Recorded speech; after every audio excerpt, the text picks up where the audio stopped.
Hello' welcome back to my YouTube channel আৰু আজি ৰাতিপুৱাৰ পৰা ব্লগটো আৰম্ভ কৰিছোঁ। ৰাতিপুৱা এতিয়া মই ব্ৰেকফাষ্ট কৰিলোঁ। ব্ৰেকফাষ্টত বনাইছিলোঁ পিঠা, খাই মেলি শেষেই হ'ল। এনেকুৱা পিঠা বনাইছিলোঁ। পিঠাটো আছিলে আটা আৰু আটাৰ লগত মই মিক্স দিছিলোঁ পিঁয়াজ আৰু ধনিয়া, লগতে ইয়াতে গাজৰ বা নাইবা বিট থাকিলে এনেকৈ গ্ৰাইণ্ড কৰি মানে ৰুকি পেলাই দি দিব পাৰে, বেলেগ একো নালাগে। আটাৰ লগত নিমখ অকণমান, বেকিং পাউডাৰ থাকিলে অকণমান বা বেকিং ছ'ডা অকণমান দি পিঁয়াজ বা কেঁচা চব্জি যি থাকে সেয়া দি পেলাই বস্তুটো ঘুলি ল'ব লাগে। যেনেকৈ খোলা চাপৰি পিঠা বনা যায় তেনেকৈ ঘুলি ল'ব লাগে। তাৰপিছত টাৱাত দি দিলে খুব ধুনীয়া খোলা চাপৰি পিঠা নিচিনা হৈ যায় আৰু ভেজিছখিনিও থাকি যায়। গতিকে কেতিয়াবা মই ৰেচিপি এটা দি দিম বাৰু ইয়াৰে। সৰু ল'ৰা ছোৱালীৰ কাৰণেও ভাল, হেল্ডিয়ে হয় ব্ৰেকফাষ্টটো। গতিকে সেনেকৈ খালোঁ। আৰু দুপৰীয়াৰ বাবে মানুহজনে আনি থৈ দিছে এয়া চিকেনটো বনাম দুপৰীয়া ভাত খাবৰ বাবে। বাকী দিনটোৰ এনেকৈ ব্লগটো আৰম্ভ কৰোঁ। এতিয়া আহিছোঁ দুপৰীয়াৰ সাজ বনাবৰ বাবে, ৰেডি কৰিবৰ বাবে। 12টা বাজি গৈছে আৰু ভাবিছিলোঁ চিকেনখিনি মই চিলি চিকেন বনাম, কিন্তু দুটামান বস্তু নাই। কৰ্ণফ্ল'ৰ লাগে, সেইটো বস্তু নাই। আৰু গতিকে ভাবিলোঁ আজি নবনাও, থাকক, বেলেগ এদিন বনাম। আগতে এদিন কৰ্ণফ্ল'ৰ নোহোৱাকৈ বনাইছিলোঁ। আচলি টেষ্টটো মানে বেচন বা ময়দাও নাই, যিহেতু বেচনেদি মানে ভাল নালাগে মোৰ খাই পেলাই। কৰ্ণফ্ল'ৰ দিলে অলপ লেয়াৰটো পাতল হয়, ক্ৰিস্পি হয়, চিলি চিকেনটো পাৰফেক্ট হয়। গতিকে মই মানে কিবা এটা ইনগ্ৰেডিয়েণ্ট নহ'লে, মই সেই পাৰফেক্টনেছটো নাপালে খানাত মই স্কিপ কৰি দিওঁ। লাগিলে দুদিন পিছত খাম, বস্তুটো মই নবনাওঁ। তাৰপিছতে আজি এতিয়া যিহেতু কেপচিকাম আনিব দিছিলোঁ, কেপচিকাম আনিছে, বিলাহী আছে, তাৰপিছত আদা নহৰুৰ পেষ্ট, আকৌ পিঁয়াজ এনেকৈ কাটি মই নৰ্মেল কেপচিকাম বিলাহী দি চিকেনখিনি গ্ৰেভি এটা বনাম বুলি ভাবিছোঁ। গতিকে আপোনালোকে ভিডিঅ'টো চাই থাকিব। এটা মই ইণ্টাৰেষ্টিং বস্তু এটা আপোনালোকক দেখুৱাওঁ ৰ'ব। আচলতে চিকেনটো আমি কেৰাহীতে নৰ্মেলি বনাওঁ, কিন্তু মই এবাৰ, আমাৰ যিহেতু দুখনকৈ ৰেষ্টুৰেণ্ট আছে, এখনত চাহ তাহ চলে, মাটকা চাহ চলে। মানুহজনৰ লগত যাওঁতে, মাটকা কিনিব যাওঁতে মানে সুধিলোঁ দোকানীজনক যে মোক এটা চিকেন মাটন এইবোৰ বনাব পৰা এটা মোক সান্দি দিয়ক ভাল চাই। তাৰপিছত মানুহজনে বহুত বিচাৰিলে। মই বোলো ভাল চাই লাগিব, যিহেতু কিছুমান দেখোঁ ফাটি যায়। গতিকে ডাইৰেক্ট কৈয়ে দিছোঁ আৰু মোক মাংস বনোৱা চাই সান্দি এটা লাগিব মাটিৰ। তাৰপিছত মানুহজনে দিলে, খুব ধুনীয়া এটা সান্দি দিলে। এইটো মই দেখাইছোঁ আপোনালোকক। এইটোত মই অকল মাটন বা চিকেন বনাবৰ কাৰণে লৈ আহিছোঁ, মাংস বনোৱাৰ কাৰণে লৈ আহিছোঁ। এইটোত মই বহুতবাৰ বনাইছোঁ। আজি কেইমাহমান মই ট্ৰাই কৰা নাই। এইটো হ'ল 5 মাহমান হ'ল এইটোত মই বনোৱা নাই। এয়া ভিতৰখন দেখিছেনে? থৈ দিয়া গৈছে বাৰু, ধুইছোঁই, কিন্তু কিবা কিবি উঠিয়ে যায় মাটিৰ বাচনত। এয়া ভিতৰখন ক'লা হৈ গৈছে, যিহেতু বনাইছিলোঁ আগতে। আৰু তলটো এনেকুৱা হৈ গৈছে। এটা চকল উঠি গ'ল এদিন, কোনটো চাইডে গ'ল? এইটো চাইডে এটা চকল এনেকৈ উঠি গ'ল। চাগে জুইটো অকণমান মোৰ বেছি দিয়া গৈছিলে। এইটোত বনাবলৈ খুব সহজ, আৰু এনেকুৱা এখন ঢাকনি আছে, বেছি টাইম নালাগে। মাটন মই এদিনে ট্ৰাই কৰিছিলোঁ, বাকী মই লোকেল চিকেন বা ব্ৰইলাৰ চিকেনে ট্ৰাই কৰিছোঁ। খুব সোনকালে সিজি যায়, চাৰিওফালৰ পৰা ইমান ধুনীয়াকৈ সিজি যায়, মাংসটো একদম গলি যোৱাৰ নিচিনা হৈ যায়। কেৰাহীতকৈ মানে যথেষ্টখিনি ভাল হয় বনাবলৈ, আৰু খাবলৈও ভাল হয়। বেছি লাৰি থাকিব নোৱাৰি, মাটিৰ বাচন যিহেতু। অকণমান ঢাকন দিলোঁ, অকণমান লাৰিলোঁ, এনেকুৱা ধৰণৰ কৰিব লাগে। আৰু বিভিন্নজনে আচলতে যোনে বনায় মাটকাত, চবৰে প্ৰচেছটো বেলেগ বেলেগ। মই নৰ্থৰ বনোৱা প্ৰচেছ এটা আছে। গেছটো একেবাৰে ল' ফ্লেমত দিছোঁ, মই একেবাৰে কমত দি প্ৰি হিট হ'বলৈ দিছোঁ আগতে, যেনেকৈ আমি কেক টেক বনালে হিট হ'বলৈ দিওঁ। এয়া ধোঁৱা ওলাইছে যদিও ইমানকৈ গৰম হোৱা নাই, তেল দিব পৰাকৈ। মাটিৰ বাচন যিহেতু, মই পানীৰে ধুই দিছিলোঁ, গতিকে এইখিনি ধোঁৱা ওলাবই। স্মকি ফ্লেভাৰ এটা আহে যে, এই মাটিৰ বাচনত বনালেও এনেকুৱা ফ্লেভাৰ আহে। মিঠাতেল দি দিলোঁ। মিঠাতেল কমকৈ দিলেও দিব পাৰে, মই বহুত বেছিও দিয়া নাই আৰু একেবাৰে কমো দিয়া নাই, যিহেতু ব্ৰইলাৰত মই অকণমান তেল হ'লে ভাল পাওঁ। গতিকে মিঠাতেলখিনি এনেকৈ বাচনটোত মই লাগি যোৱাকৈ ঘূৰাই দি দিওঁ। তেলখিনি ইয়াত গৰম হৈ আছে। ভালকৈ গৰম হোৱাৰ পিছত ইয়াতে মই বাকী বস্তুখিনি দি দিম। ইয়াত তেলখিনি ধুনীয়াকৈ গৰম হৈ গৈছে। ইয়াতে এটা দিছোঁ মই শুকান জলকীয়া, তেজপাত নাই মোৰ ওচৰত, তেজপাত দি দিব, পাঁচফোৰণ। তাৰপিছত ইয়াতে দি দিম মই কেইটামান জালুক আৰু অকণমান ডালচেনি, এটা ইলাচি, আৰু এতিয়া মই ইয়াতে দি দিম পিঁয়াজ।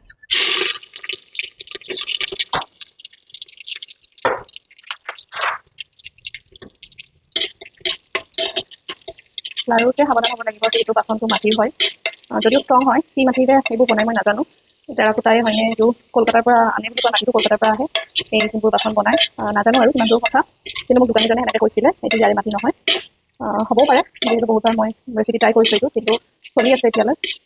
পিঁয়াজখিনি অকণমান ভাজি হোৱাৰ পিছত মই ইয়াতে দি দিম চিকেনখিনি।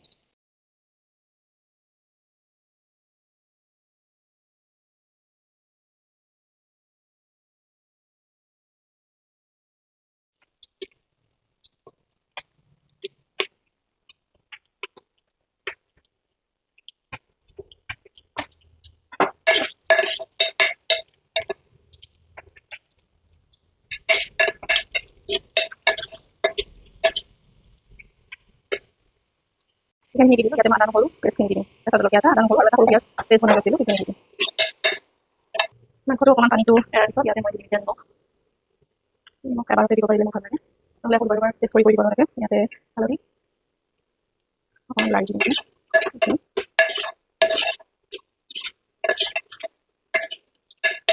বাকী মই অকণমান মছলা দি দিম, যিখিনি গুড়ি মছলা থাকে, জিৰা ধনিয়া সেইখিনি দি দিম। এতিয়া মই ইয়াতে দি দিম কেপচিকাম, বিলাহী আৰু আলু, দুটা আলু সৰুকৈ কাটি লৈছিলোঁ, সেইখিনি দি দিম। কেপচিকাম মই এটা দিয়া নাই, ফালিছোঁ, কেপচিকামটো ডাঙৰ যিহেতু আৰু মই খাই ভাল নাপাওঁ কেপচিকামটো, সেইকাৰণে মই কেপচিকাম ফালি দিছোঁ। এতিয়া এইখিনি এবাৰ লৰাই ঢাকন লগাই সিজিবলৈ থৈ দিম। ইয়াতে মই কৈছোঁ মাছত বনালে এইটো একেবাৰে ড্ৰাই হৈ নাযায়, সিজি মানে এই বস্তুটো যিটো পানী ওলাই মাংসৰ পানীটোতে ষ্টিম হৈ যিটো পানী হয় এইটোতে সিজি মাংসটো সিজি যায়, মানে শুকান হৈ নাযায়, গতিকে এইটো গ্ৰেভি খাবলৈ ভাল মাথাটোত।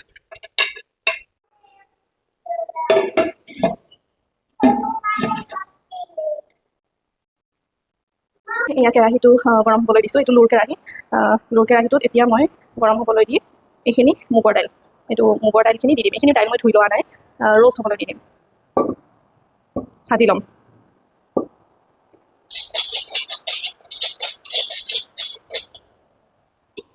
এইখিনি অকণমান গৰম হওক, এতিয়া মই চিকেনখন দেখাওঁ বাৰু কেনেকুৱা হৈছে।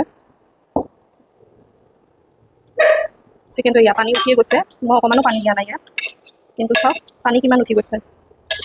মাটিৰ বাচনে সুধি নলয় তাতো, সেইবাবে পানীটো এৰি দিয়ে।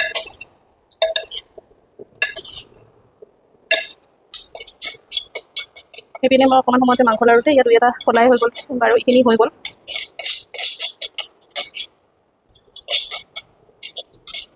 মই গেছটো নমাই দিম। এয়া ড্ৰাই ৰ'ষ্ট হোৱাৰ পিছত দেখিবলৈ এনেকুৱা হৈছে। ইয়াতে মই এতিয়া পানী দি অকণমান সময় তিয়াই ৰাখিম।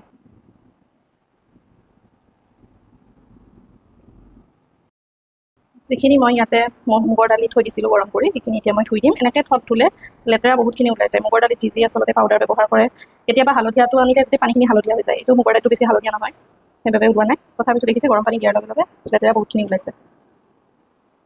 এতিয়া মই এইখিনি ধুই পানীটো পেলাই দিম আৰু পানীটো যাবলৈ মই চাকনি এখনত চেকি ল'ম। মাছৰ মূৰদুখন ভাজি ল'ম। মই আগতে ভাজি থৈ দিয়া নাই, মই ডিপ ফ্ৰিজিং কৰি ফ্ৰেছকৈ বনাই ভাল পাওঁ।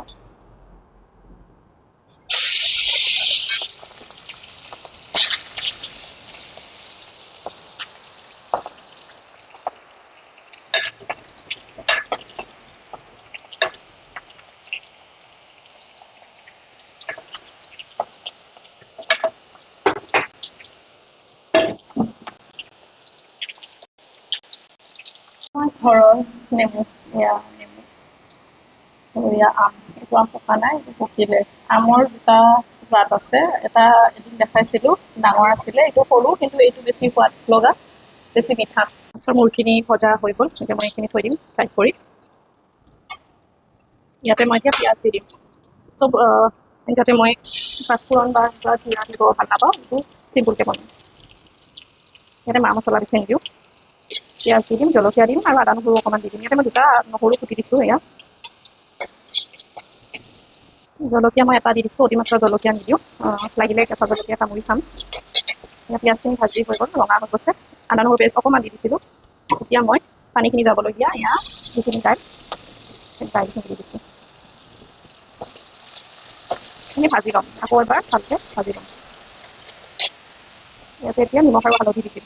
মাংসখন আপোনালোকক দেখুৱাই নাই, বহুত সময় হ'ল। মাংসখন এয়া যিবোৰ লগত দিছিলোঁ গলি গৈছে, সিজি গৈছে। এয়া আলুখিনিও সিজি গৈছে। এতিয়া মই অকণমান পানী দিব পৰা হৈছোঁ, কিন্তু অকণমান সময় আকৌ সিজিবলৈ দিছোঁ বাৰু। এইফালে মুড়ি ঘণ্টা, সেইফালে চিকেন বনি আছে। এইখিনি ভজাৰ পিছত ইয়াতে অকণমান মই এতিয়া পানী দি দিম। পানী দিলোঁ, যিহেতু দাইল অকণমান সিজিব লাগিব, মুগৰ দাইল যেনেকৈ আমি দাইল সিজাওঁ কেৰাহীত, গতিকে মই ইয়াতে এতিয়া ঢাকনি লগাই দি দিম। ঢাকনি লগাই এইখিনি সিজিবলৈ দিলোঁ আৰু চিকেনখিনি মই অকণমান পিছত পানী দি দিম, দি আৰু অলপ সময় সিজিবলৈ দি দিম। তাৰপিছত আমাৰ চিকেন ৰেডি হৈ যাব, অলমষ্ট ৰেডি হৈছে এইটো। ৰেডি হৈ গ'ল, ভালকৈ দেখাব পৰা নাই।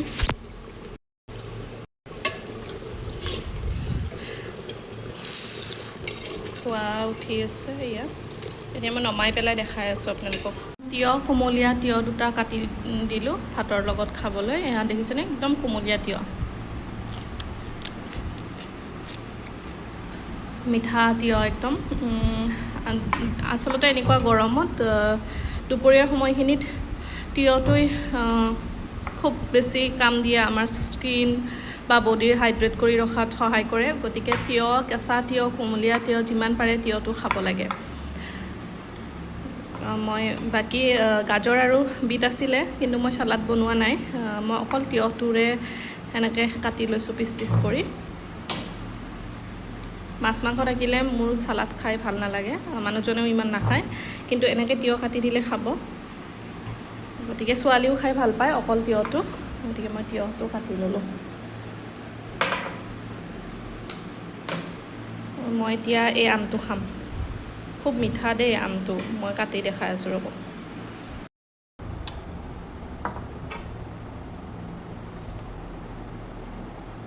আমটো বহুত বেছি মিঠা।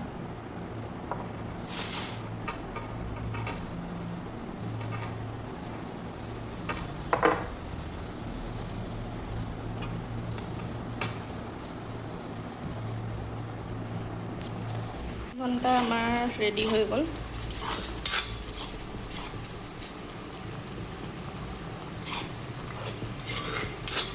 এয়া মুড়ি ঘণ্টাখিনি এতিয়া নমাই দিম। মোৰ ভাত আঞ্জা বনোৱা হৈ গ'ল, চিকেন বনালোঁ মাতকাঠ আৰু মুড়ি ঘণ্টা বনালোঁ, লগতে তিয়ঁহ চালাড, তিয়ঁহ কাটিলোঁ, ভাতটো হৈ গ'ল। এতিয়া সময় হৈছে আপোনাৰ 2:10। গতিকে ভাত আঞ্জা ৰেডি হৈ গ'ল, এতিয়া মই আম খাবলৈ লৈছোঁ। আচলতে যিবোৰ মহিলাসকলৰ যিবোৰৰ আচলতে ঘৰত কোনো কাম কৰা সহায়িকা নাথাকে, তেওঁলোকে বাকী ফ্ৰুট বা নিজৰ হেল্থৰ কথা ভাবিবলৈ মনত নাহে। দিনটো ল'ৰা ছোৱালী চম্ভালি, ঘৰ দুৱাৰ চম্ভালি, খানা পিনা বনাই, সকলোৰে খোৱাৰ যিহেতু টেষ্ট অনুযায়ী বনাব লাগে, খোৱাৰ ওপৰত ধ্যান দিব লাগে। নোখোৱা বস্তুটোতো বনালে এনেই যায়, গতিকে কি খাব, কেনেকৈ খাই ভাল পাব, সেইটো বনোৱাটো ইম্পৰ্টেণ্ট। তাৰ মাজতে আমি ফল প্ৰকাৰ যি পাওঁ, মই বনাই থাকোঁ, খাই থাকোঁ। নিজেও যিটো বস্তু ভাল পাওঁ, যদি ওচৰত থাকে, নাথাকিলেতো নাই বাৰু, লগত থাকে, মই খাই থাকোঁ।